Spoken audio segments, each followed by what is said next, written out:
hardly stopped at all.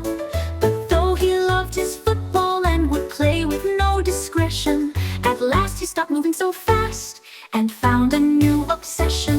It all started one fateful night, a night so clear and fine, when Matthew saw his daddy sipping on a glass of wine.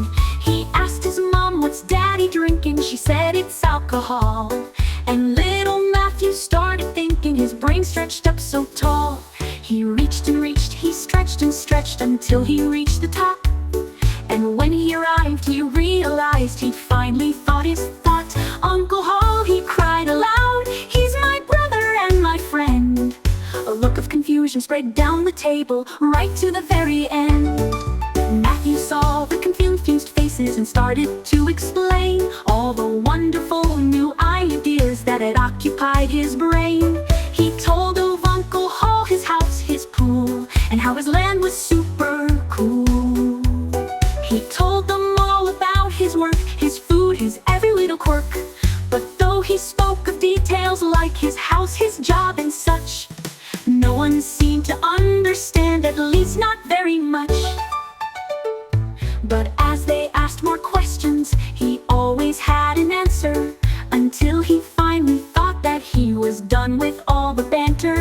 His siblings, they would ask about how Uncle Hall was doing, and every time he informed them that Uncle Hall was moving.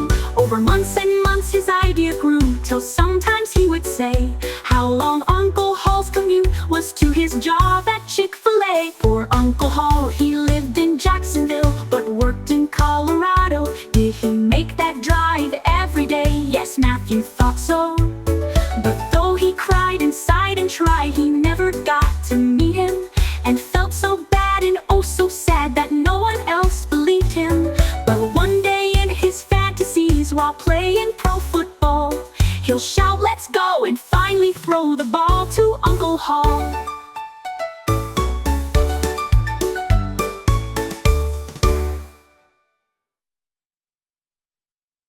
Uncle Hall, he lived in Jacksonville, but worked in Colorado. Did he make that drive every day? Yes, Matthew thought so. But though he cried inside and tried, he never got to meet him, and felt so bad and oh so sad that no one else believed him. But one day in his fantasies, while playing pro football, he'll shout, "Let's go!" and finally throw the ball to Uncle Hall.